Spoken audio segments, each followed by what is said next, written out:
Buenas noches, mi nombre es Mónica Isabel Jaramillo Jardines. Y mi nombre es Kevin Alexander Perdomo. Somos estudiantes de licenciatura de Ciencias Sociales, cuarto semestre de la Universidad Santiago de Cali. Para iniciar la discusión sobre el Código de Ética y Buen Gobierno, vamos a remitirnos a ver un breve video que nos habla sobre esta documentación.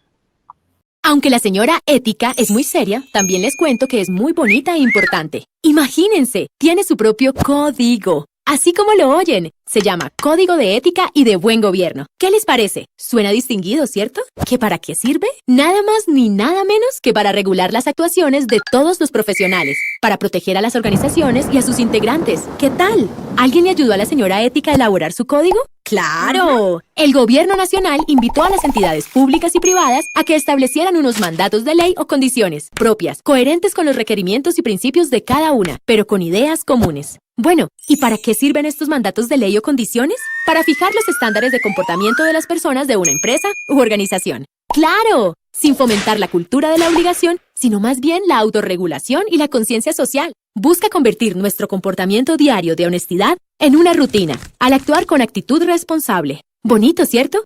Y su principal objetivo es promover un comportamiento uniforme. ¿Es decir que debemos vestir iguales o actuar como robots? No, claro que no. Solo pretende que se practiquen las normas universales de convivencia que todo trabajador debe observar al ejercer sus funciones, como el respeto entre compañeros, actuar de manera responsable al tomar decisiones, tener siempre disponibilidad para escuchar recomendaciones, sugerencias u opiniones para trabajar mejor en equipo. También defender el medio ambiente y la sociedad, prohibir el plagio de proyectos o ideas, realizar con honestidad el trabajo, responsabilizarnos siempre de las obligaciones que nos confían y no divulgar información de la empresa. Hay además algunas normas de la señora Ética que pueden estar vinculadas con normas legales. Por ejemplo, ojo, la discriminación es un delito regulado por la ley. No se debe discriminar a ninguna persona por su raza, nacionalidad, sexo o religión. Muchas gracias por su código, señora Ética. Frente al Código de Ética y Buen Gobierno, podemos decir que es un documento que tiene las disposiciones de autorregulación de quienes ejercen en el gobierno, especialmente empleados públicos. La idea de este documento es generar un compromiso ético que busca pues, garantizar una gestión eficiente, ética y transparente en la administración pública. ¿Esto qué quiere decir? Quiere decir que quieren evitar el fraude y la corrupción. Mejor dicho, que todos los empleados, especialmente, como lo dije anteriormente, los estatales, ejerzan su profesión con honestidad. Bueno, ahora vamos a hablar entonces de una forma de a grosso modo los artículos. Este documento se compone de 45 artículos. El artículo 1 nos habla de la identificación y naturaleza y nos dice cómo se compone el Ministerio de Educación Nacional. Y el artículo 2, 3 y 4 nos habla de los compromisos, los alcances del Código de Ética y Buen Gobierno y la misión del Ministerio. Todo esto nos lleva a pensar en la creación de cómo se creó el Ministerio de Educación Nacional, cuáles son las responsabilidades que tiene el Ministerio de Educación Nacional y por qué este ministerio es tan importante para los educadores y todas las personas que se dediquen a la educación. El artículo 5, 6 y 7 nos habla de la ética.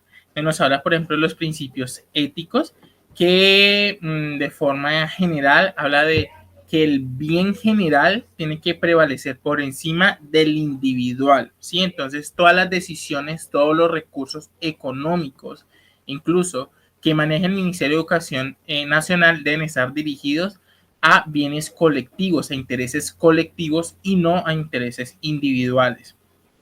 Luego siguen los valores éticos, entonces nos hablan de cuáles son los valores éticos que deben tener los funcionarios del Ministerio de Educación Nacional y a cuáles son los que ellos apuntan, como son el servicio, la transparencia, el compromiso, respeto, honestidad, justicia, participación, entre otros.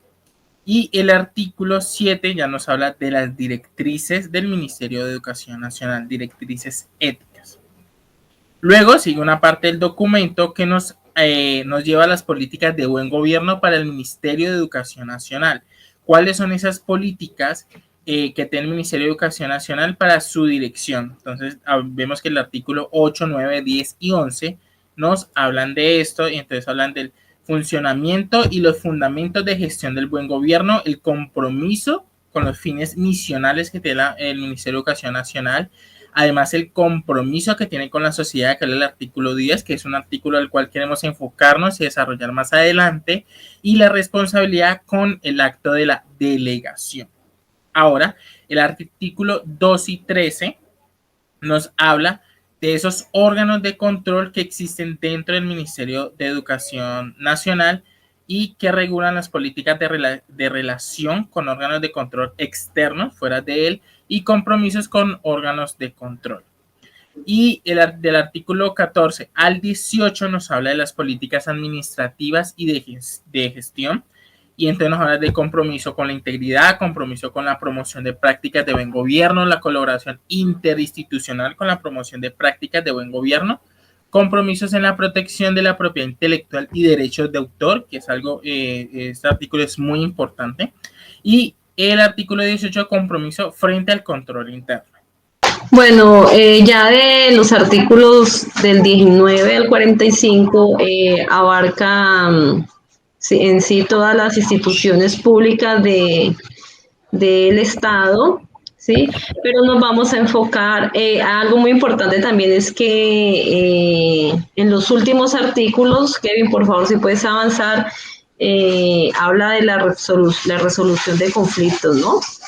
Entonces es algo muy importante, pero nosotros, teniendo en cuenta, digamos, nuestra orientación, nuestra carrera, nos vamos a enfocar en los primeros que tienen que ver con el servicio educativo estatal, especialmente en el Código 10. Bueno, voy a leer textualmente, Moni, el artículo 10 para que podamos entrar en debate. Dale. Entonces, el artículo 10 de este código habla de que el Ministerio de Educación Nacional orientará todas sus actuaciones a garantizar el derecho a la educación de la población colombiana con criterios de equidad, calidad, efectividad en el marco de los mandatos constitucionales y legales, y que promoverá la participación ciudadana en la formulación de políticas educativas y en la veeduría sobre gestión. Dice que el Ministerio de Educación Nacional declara expresamente su compromiso con la protección de los derechos fundamentales y, en particular, la protección a la vida, la libertad, la igualdad, la dignidad humana, la intimidad, la libertad de conciencia y de cultos, la información, al trabajo, a la asociación,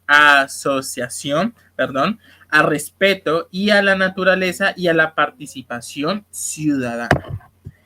Muy lindo, o sea, en papel, todo lo que apunta a los compromisos sociales que tiene el Ministerio de Educación Nacional con Colombia suena muy bonito, pero ¿qué crees tú, Moni, que eso tan bonito que está en el papel, qué tan real es en el contexto colombiano?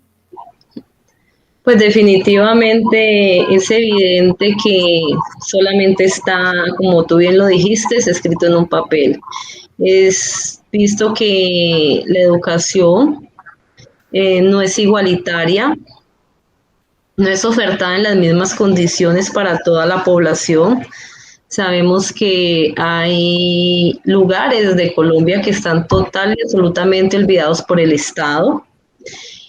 Y justamente ahora en este tiempo de pandemia que observamos cuando la ministra decía que ya todas las condiciones estaban dadas pues para regresar a la presencialidad, era pues como muy bonito lo que presentaban en noticias, ¿no? Todas las instituciones que están bien, algunas instituciones urbanas que tienen definitivamente toda la infraestructura, pero se le olvidó visitar y mostrarnos en noticias todas esas escuelas que están abandonadas, no ahora, 1 año, 2 años, sino que toda la vida han estado en el olvido, donde definitivamente los maestros han tenido que trabajar con las uñas para lograr lo mínimo. Y entonces es ahí cuando ellos, de una u otra forma, pues siempre quieren hacer ver el maestro como el punto en la pared, ¿no? El punto negro de la pared, eh, el problema. Entonces, en el papel está súper, súper bonito, pero yo digo, bueno, él chocó, ¿sí? No solo hablando de la parte educativa, sino de toda la infraestructura, de salud, Buenaventura, un lugar donde sabemos que entra más del 50% del dinero a nuestro país y pues no es un secreto para nadie las condiciones en la que viven los ciudadanos. Entonces, es como eso, ¿no? Es ver todo lo que el papel puede hacer, pero digamos lo que realmente ellos invierten en la educación. Y hay unos datos súper importantes, Moni, a tener en cuenta, y es que las falencias y el atraso de la educación en Colombia es bastante preocupante. Casi 2.5 millones de niños y adolescentes están por fuera del sistema escolar. Es un número alarmante. El 18% de los niños de primaria abandonan las escuelas. Es un número bastante alto de deserción escolar. De cada 100 matriculados en primer grado, solo 33 terminan la secundaria. Solo el 17% de los jóvenes en edad de estudiar entran a la educación superior.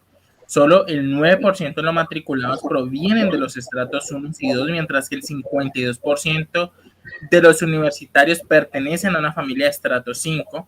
Y por último, para entrar también a las reflexiones, el promedio de años de educación en la población mayor de 15 años en Colombia es de 7.7%.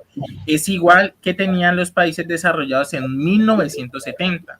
Es decir, la educación y el contexto de la educación en Colombia se compara a países desarrollados de los años 70. O sea, Tenemos 50 una situación. años de atraso. Exactamente, entonces es bastante preocupante cuando vemos todas estas cifras, cuando nos ponemos a pensar en que el artículo habla de una educación de calidad, habla de una educación de equidad, ¿no? Y que una educación para todos y que esos compromisos sociales que tiene el Ministerio de Educación Nacional están alineados con otros derechos fundamentales como el trabajo, a la vida, al respeto. Pero pues, ¿dónde está todo eso? O sea, ¿dónde quedan todos esos ideales tan lindos y bonitos del Ministerio de Educación Nacional?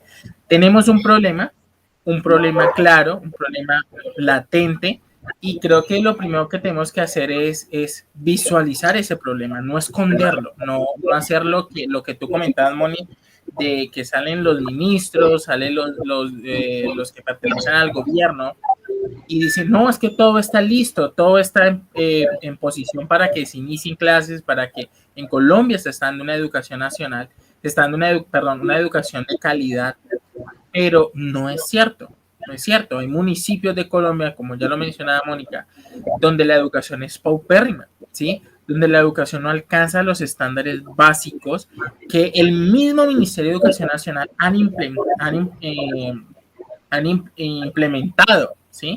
No, vemos como estudiantes no ven la educación como un medio o un recurso para formarse, como un medio para crecer, como un medio que le va a agilizar y que le va a facilitar la vida y su vida laboral en un futuro, si no lo ven como algo escaso, ¿sí? Y es muy frustrante, creo yo, desde la parte de los educadores. Entrar tú a un salón de clases y tener una cantidad de ideas de cómo vas a desarrollar tus clases, pero en muchos salones no hay un tablero, ¿sí? En muchos salones el profesor tiene que comprar sus propios marcadores y las condiciones de infraestructura son bastante complejas y en colegios de ciudad se ve eso también. Entonces, pensar cómo ya están todos esos problemas planteados aquí, cómo nosotros desde nuestra ética profesional, desde nuestra praxis educativa, cómo podemos colaborar al mejoramiento de todas estas problemáticas y que de una o cierta forma el artículo 10 se cumpla a cabalidad. Sí, o sea, definitivamente, pues tocaste un punto que digo yo álgido y en el que nos podríamos quedar todo el día discutiendo, que es frente a la desigualdad y frente a lo que dices, o sea, es definitivo. El gobierno habla de muchas cosas bonitas, pero ni siquiera los marcadores los dan. Con decirte que ellos hablan de toda la dotación que entregaron para poder iniciar y cuando ya estamos en la realidad de ir a las escuelas, le dicen al profesor que uno tiene que llevar sus propios tapabocas, cuando se supone que el Estado te tiene que dar las herramientas para trabajar. O sea, es como ir a donde el médico, ¿sí? Y que el médico tenga que comprarte la medicina y dártela para que tú te puedas aliviar, algo así más o menos. Entonces, definitivamente la educación en nuestro país es un lujo, hablando pues ya de la educación superior, ¿no? La mayoría de niños, y sobre todo en las instituciones públicas, tienen unas bajas expectativas de lograr ingresar a la educación superior. Pues sabemos que aquí en Colombia, en Cali, perdón, solamente contamos con una universidad pública, que es la Universidad del Valle, y sabemos que son 30, 40 cupos para cantidades de estudiantes que se postulan. Entonces, eso de garantizar la educación no es solamente garantizar la primaria, la secundaria. Lo ideal sería lograr también garantizarle a las personas su educación profesional, pero pues definitivamente eso no se cumple. ¿Qué hay que hacer? Pues no tendríamos que entrar en una discusión política, que creo que no vendría al caso, pero sí es muy preocupante porque definitivamente el panorama a futuro no se ve alentador y pues cada vez es más difícil. Cada vez es más, no solo que es súper complejo ingresar al sistema, ¿sí? Como servidor público.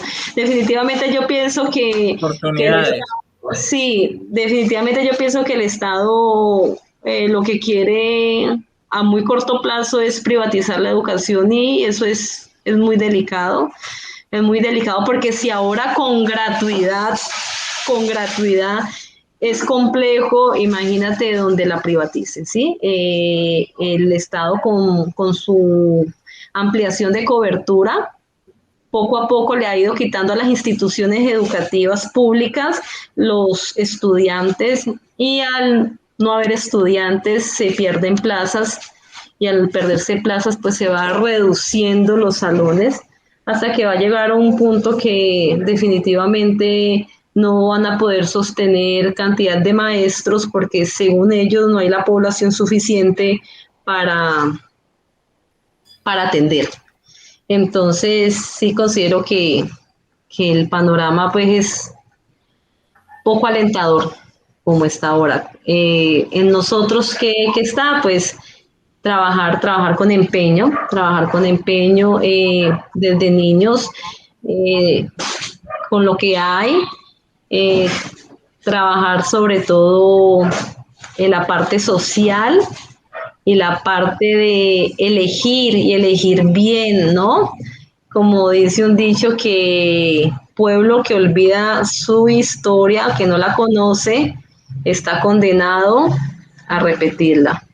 Y definitivamente, pues en Colombia estamos en un ciclo en el que damos y damos vuelta y no avanzamos. Más bien creo que vamos desmejorando. Entonces, nuestra función, digamos, como docentes, especialmente en el área de sociales, y en todas las áreas, pero especialmente en esta, es tratar de crear un pensamiento crítico, reflexivo, ¿sí? Que desde niños sepan discernir del bien y del mal.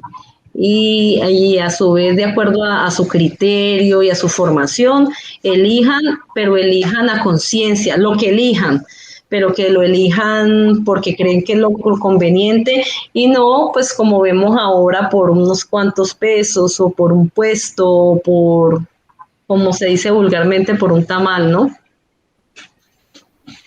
Eso Moni, que dices es súper importante y eso está en lo que hemos visto en este curso, o sea, como profesionales, como docentes como tal, no está en nuestras manos y en nuestra posibilidad crear más leyes de las que ya existen para decir que existe o que hay o que se imparte una educación de calidad, pero sí está en nuestras manos hacer dentro de lo posible para que eso sea una realidad, para que la educación en las aulas sea una educación equitativa, sea una educación de calidad y sea sobre todo una educación para todos, sin ningún sesgo social, racial, de culto, económico, que es lo que imposibilita el poder desarrollar una vida académica y posteriormente una vida profesional.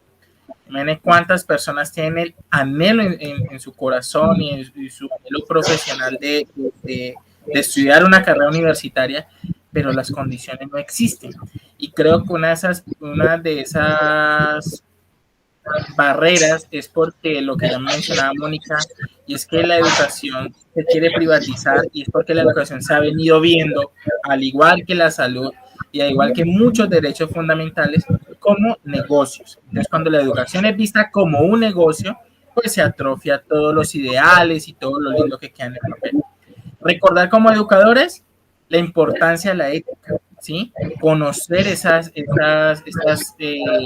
normas universales que tenemos dentro de la profesión y trabajar con lo que ya decía Mónica, con pasión, ¿sí? Trabajar con ese empeño y con esa vocación por ser docente. Sabemos que es una profesión no muy bien paga en nuestro país, que es más bien una profesión infravalorada en todos los aspectos, pero ya estamos aquí, ya escogimos esta carrera, ya escogimos, en el caso de Mónica, que tiene muchos años de experiencia como profesora, hacer ese trabajo, hacerlo bien, hacerlo con ética, hacerlo con responsabilidad, hacerlo con conciencia.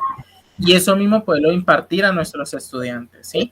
No educar para memorizar, no educar para evaluaciones, sino educar para la vida, para tomar decisiones en la vida. Entonces yo creo que ese sería como el cierre que le daríamos a esta exposición.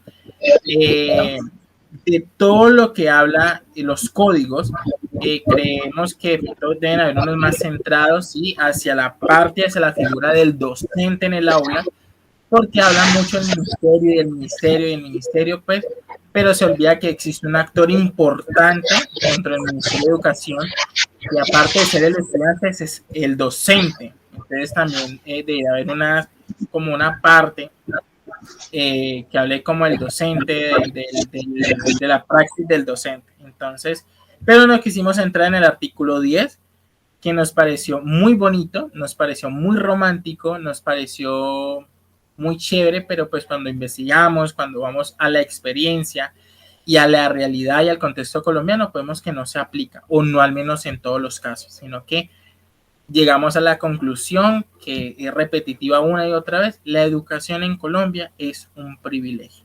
¿Y un privilegio para quiénes? Para los que pueden pagarla, porque la educación cada vez es un negocio y no es un derecho. Bueno, de esta manera damos por finalizada la discusión y la exposición para el curso de ética y códigos deontológicos